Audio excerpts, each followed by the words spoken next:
Have you ever been silenced, told that your voice didn't matter, that no one wanted to hear you? Imagine carrying words inside you, words burning like fire, but being told you weren't allowed to speak. That's the story we bring you today, and I promise it will leave you speechless by the end. But before we begin, hit subscribe to Skin Deep Stories. This is where we share powerful stories that go beyond the surface, stories of courage, resilience, and the moments that change everything. Now, let's begin. Malik Johnson was 17 when it happened.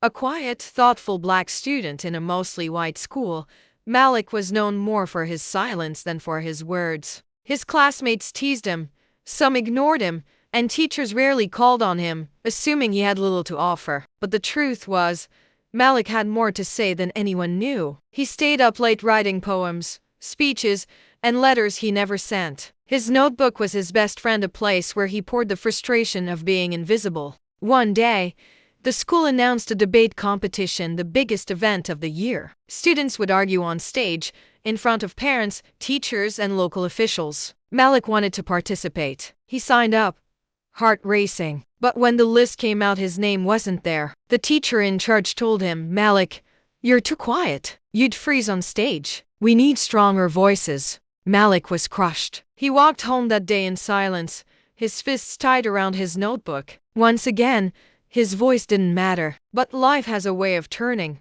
On the night of the competition, one of the top students got sick just minutes before stepping on stage. The teacher panicked. There was only one student left to fill the spot. Malik. Whispers rippled through the crowd. Him? He never talks.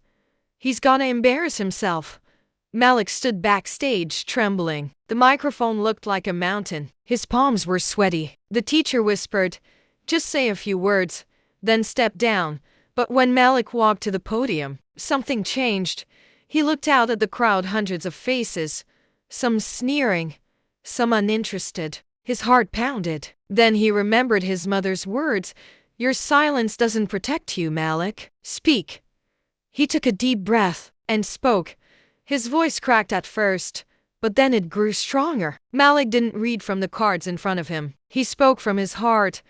"You told me I was too quiet to stand here, but silence doesn't mean weakness. It means I've been listening. Listening to the laughter, the judgment, the whispers that I wasn't enough. Tonight, I'm not silent. Tonight, I'm telling you we all deserve to be heard." The room went silent. No one moved. Parents leaned forward. Students who mocked him stared in disbelief. He went on, speaking about prejudice, invisibility, and what it meant to grow up unseen in a place where your skin made you different. His words carried pain, but also hope. When he finished, there was silence. Then suddenly, applause. Loud, thunderous, unstoppable applause. But here's the twist no one expected.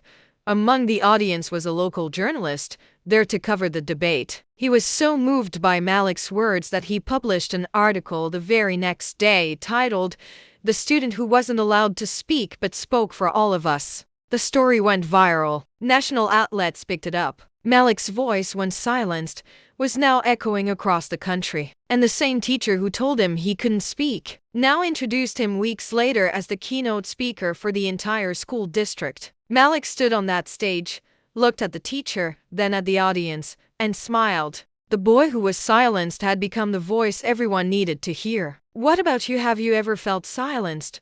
Like your words didn't matter? What would you say if the whole world had to listen? Share your thoughts in the comments. I want to hear your stories. And if this story moved you, make sure to hit subscribe to Skin Deep Stories. Because here, we don't just tell stories. We tell the ones that make the world stop and listen.